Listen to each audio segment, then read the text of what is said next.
Queridos irmãos e irmãs, romeiros devotos de Nossa Senhora, no início desta manhã, desta semana, já próximo do período do Natal, nós aqui nos colocamos em atitude de oração. Estamos mergulhados no tempo do Advento, começamos o ano da misericórdia.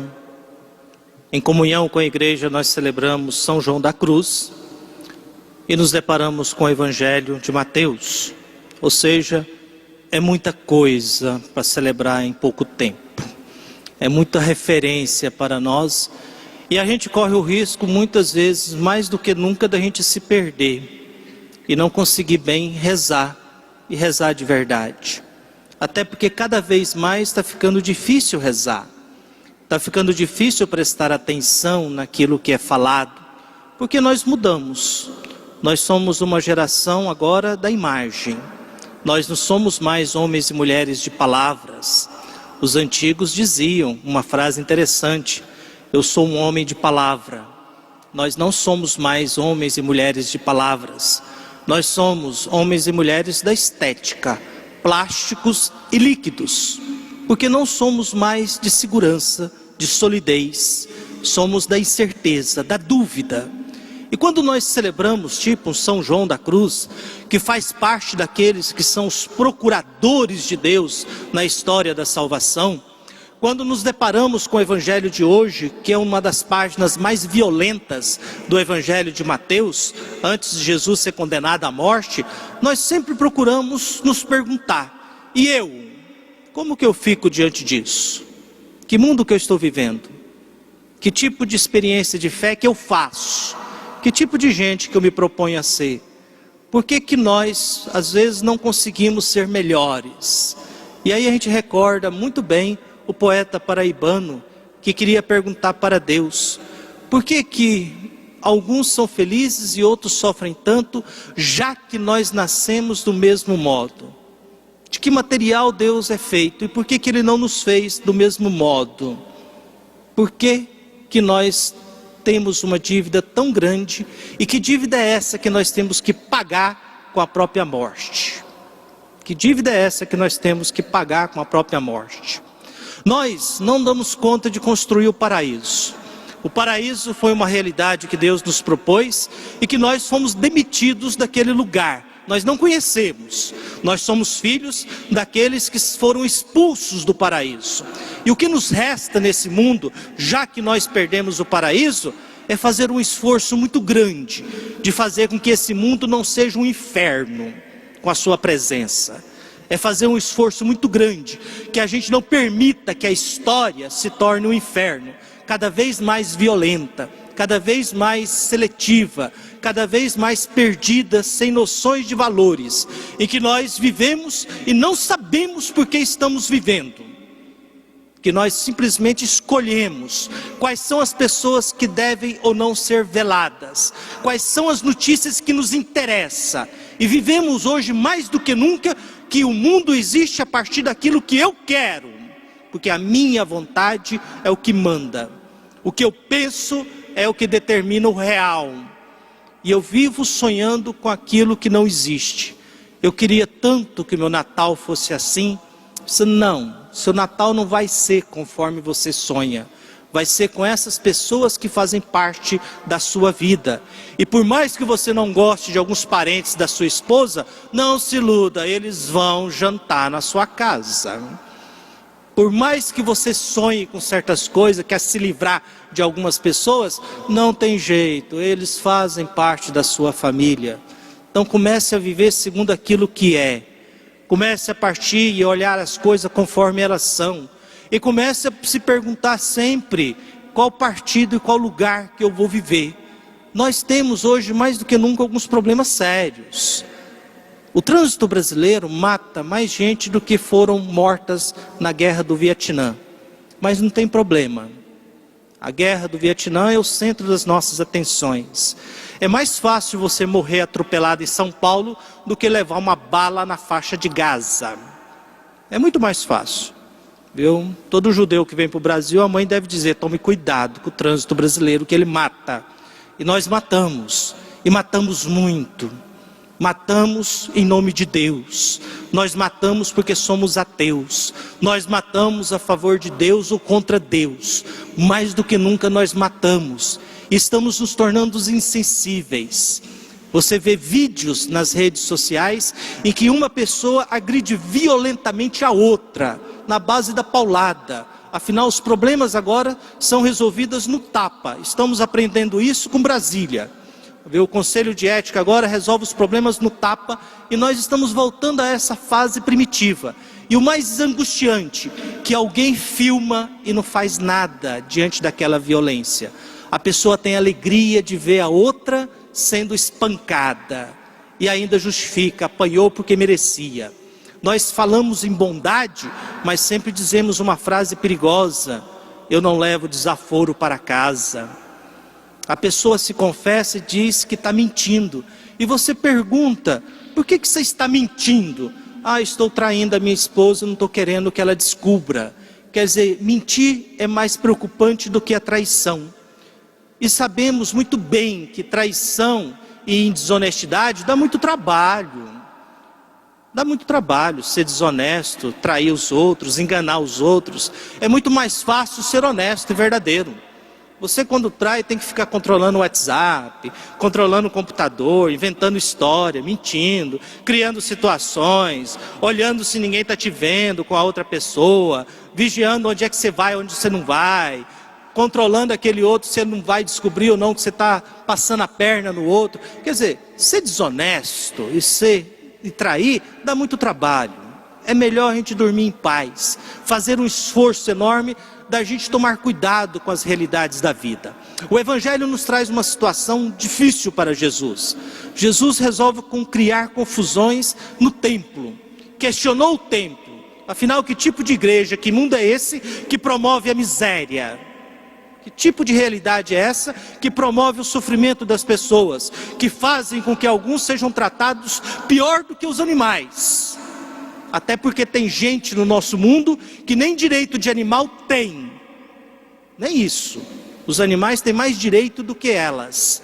Elas são muito piores do que alguns animais e são muito mais maltratadas do que alguns animais domésticos que nós temos. Nada contra os animais domésticos, mas é preciso não tratar o ser humano como pior. Até porque em alguns momentos a gente gosta mais de cheiro de animais, de cavalo, gado, curral, do que necessariamente cheiro de gente. Até porque vai dando uma impressão que nós temos nojo da gente. Que nós falamos que nos amamos, mas não nos amamos. Nós falamos que queremos o bem, mas somos autoridades e queremos ser tratados como tal. E aí Jesus vai se deparando, porque as autoridades do templo, incomodadas com ele, começam a questionar. Com que autoridade você faz isso? Quem é você para agir desse modo? É a pergunta que fazem a Jesus hoje, que também é um grande problema nosso hoje. Nós não temos mais noção de autoridade. Crianças e adolescentes não têm mais noção de autoridade. Culpa deles? Não, culpa dos péssimos pais que nós temos hoje. Péssimos pais, que em nome da bondade, com medo do filho não amá-lo, vai cedendo a todas as chantagens de crianças e adolescentes. Semana passada, na confissão, aparece um pai e uma mãe com 3 crianças. Elas só não destruíram a basílica, porque a basílica tem ainda uma construção antiga. Então é difícil você destruir isso aqui, mas elas quase, as 3. E você olhava para o pai e a mãe e parece que aquilo não os incomodava. Mas ninguém mais conseguia se concentrar para a confissão, porque era insuportável aquelas 3 crianças, bonitas, mas acho que elas não têm hormônios, elas tinham era o diabo mesmo, porque como fazia bagunça, e não respeitava a mínima noção de nada, e o mais escandaloso não era tantas crianças fazerem aquilo, é o pai e a mãe não se incomodar, não ver que estão desrespeitando os outros, não respeitar o ambiente, não respeitar o outro rezando. Deu vontade de ir lá e falar para os 2, cata essas criançadas e volte para casa, porque elas não estão preparadas para viver em comunidade. Elas não estão preparadas para conviver com ninguém. Elas não aprenderam noção de respeito, coisa básica. Elas não consideram ninguém, estão um pouco se lixando para o próximo. Por isso são autoridades que vão sendo dadas a quem não tem noção de valor, não tem respeito, noção de vida, de convivência. E parece que isso não nos incomoda. O que nos incomoda é algum atentado que ocorreu depois do nosso país. Mas não nos incomodamos com os mendigos da nossa cidade. Não nos incomodamos com o tráfico de drogas em volta da nossa casa. Não nos incomodamos com o desrespeito no trânsito. Mas nos incomodamos e falamos profundamente sobre coisas bem longe daqui. Nós fazemos show porque uma criança, de modo cruel e covarde, foi encontrada morta numa praia. Mas não lembramos das 1.200 pessoas que morreram antes dela. Porque nós selecionamos quem nós queremos respeitar. E damos valores a certas coisas que não nos ajudam. A gente vai num velório e alguém diz, coitado, morreu. 20 anos sem tomar uma cachaça, 20 anos sendo vegetariano, 20 anos sem fumar. Dá vontade de você dizer, que pena, vão enterrar um defunto saudável. O corpo está bem hidratado e saudável, porém morreu. O que deixou? Aquilo que conseguiu viver de bom. Porque aquilo que você faz de mal, a gente vai deixando na história. Mas aquilo que você faz de bem, nós vamos buscando dar sentido e razões para a vida. Por isso, prezados irmãos e irmãs, Jesus é questionado e devolve. Tá bom, eu respondo com que autoridade eu falo e faço.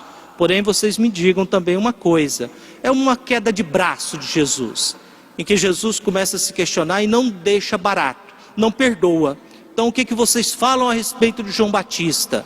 E aí nós começamos a descobrir como as pessoas são perversas.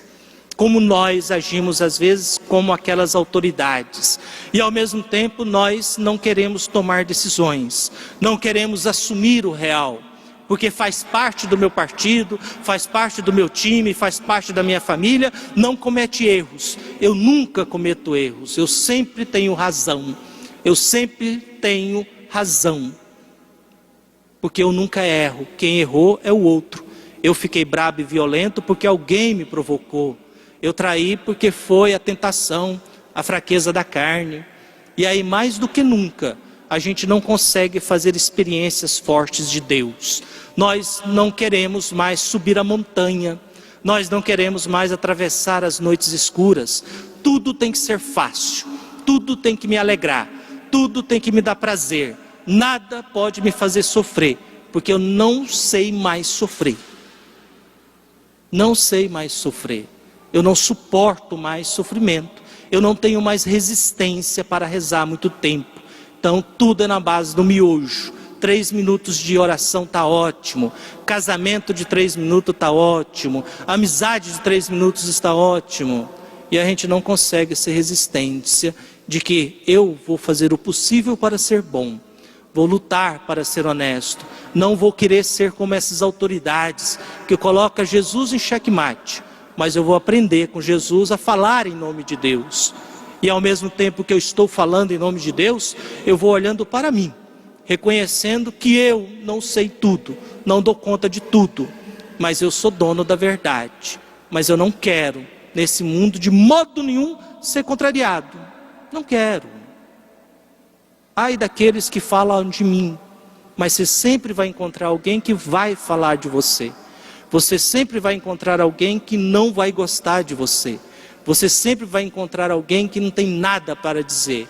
Você sempre vai encontrar alguém que não faz certas coisas. A pergunta não é por que o outro não faz.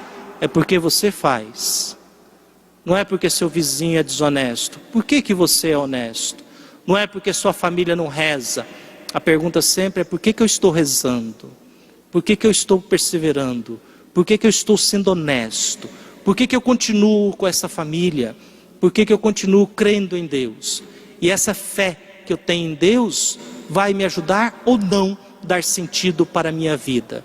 Eu vou ou não ter uma consciência melhorada da brutalidade que nós somos, mas ao mesmo tempo do bem que Deus deseja fazer a cada um de nós.